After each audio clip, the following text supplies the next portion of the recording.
কম ওয়ালাইকুম আসসালাম। তুমি কেমন আছো?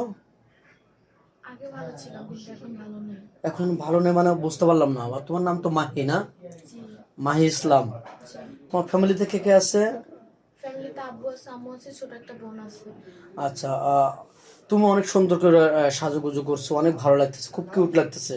তুমি এমনিতে নরম ভদ্র মেয়ে। যাই হোক, নামাজ কালামও পড়ো, ভালো শিক্ষিত মেয়ে। যাক, তুমি এরকম ভাবে আজকে অনেক সুন্দর করে সাজুগুজু করছো, তার কারণটা কি জানতে পারি? তার কারণ ছিল আসলে আজকে আমাকে দেখতে আসছিল।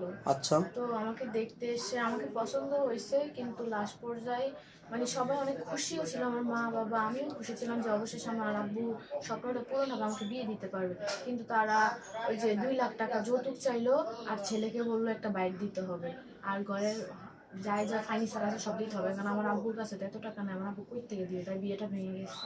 এটা কি আজকে এসে বলছে নাকি বিয়ের আগে ইঙ্গিত দিছিল, কোনটা? ইঙ্গিত দেন আজকে এসে বলছে। ও, আজকে বিয়ের দিনে বলছে যে বাইক লাগবে আর 2 লক্ষ টাকা যৌতুক লাগবে, ক্যাশ। জি। তোমাদের কি দেওয়ার মতো অ্যাপালিটি নেই? জমি নাই, বিক্রি করে দেওয়া যাবে না?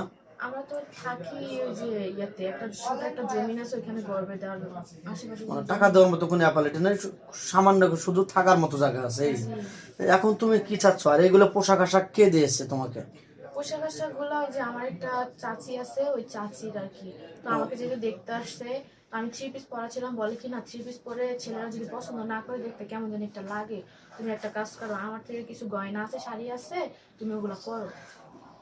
তা তাদের ইচ্ছা ছিল দেখতে এসে তুলে নিয়ে যাবে বিয়ে শাদী জি করে, জি, এই তো। উনি ওটা দেখা শেষ তখন বলতেছে টাকা লাগবে নাকি? হ্যাঁ, দেখা শেষ, ওনাদের পছন্দ হয়েছে, এখন বলতেছে যে যৌতুক দিতে হবে। এখন আমার আব্বুর এই মুহূর্তে যৌতুক কোথা থেকে দিয়ে বলেন, তাই বিয়েটা ভেঙে ওরা চলে গেছে। তো ধ্যান সুপ্রিয় দর্শক, মানুষের কত কষ্ট হলে এরকম হৃদয় বেদনা ঘটনা ঘটে। দেখতে আসে, তারা বলছিল যে দেখতে এসে মেয়েকে তুলে নিয়ে যাব। 8-10 জন মুরব্বী আসছিল ছেলে সহ। কিন্তু দেখা শেষ, খাওয়া শেষ, তখন বলতে হবে একটা গাড়ি লাগবে, 2 লক্ষ টাকা যৌতুক লাগবে। এরকম অ্যাপালিটি নাই। তারা দিন এনে দিন খায়, টাকা কোথায় পাবে? তো যাই হোক, এখন তুমি কি চাচ্ছ? এই ভিডিও দেখে তোমার এই আবেগ মুখ দেখে তোমাকে ভালোবেসে কেউ বিয়ে করতে চায়, তাহলে কি করতে হবে? তার বয়স কত হতে হবে? বয়স কোনো মেনটেন করে না। এখন আমার তো পুরা কপাল, আমার বিয়ে হওয়ার কথা ছিল কিন্তু হয় না, যৌতুকের জন্য ভেঙে গেছে। এখন কেউ যদি দয়া দেখায় আমাকে বিয়ে করতে চায়, এরকম যদি কোনো মহান ভালো ব্যক্তি থেকে থাকে, তাহলে বয়স যাই হোক, যেমনই হোক না কেন, জায়গা সম্পত্তি টাকা পয়সা থাকা লাগবে না, আমাকে আজীবন একটু 3 বেলা ভাত কাপ করে খাওয়াই যেতে পারলাম, তাতেই খুশি, তাকে আমি বিয়ে করবো। তোমার কোনো আপত্তি নেই? আমার কোনো আপত্তি নেই। আচ্ছা, তাজুল একটা বেবি থাকে, ছোট্ট একটা বাচ্চা থাকে। তার একটা না, 5-6টা বেবি থাকলেও সমস্যা নাই। ওই বেবিদের পালন পোষণ মানুষ করার দায়িত্ব আমার। কারণ একটা মুসলমান মানুষ 4টে বিয়ে করতে পারে, তা 2টা করলে তো এমন কোনো কিছু না নাকি? না। সে যদি বউকে ভালো রাখতে পারে, 2টা বউকে সে যদি হ্যাপি রাখতে পারে। সে যদি খাওয়াইতে পারে, 5টা বিয়ে করলে আমার কোনো আপত্তি নেই। বুঝতে পারছি।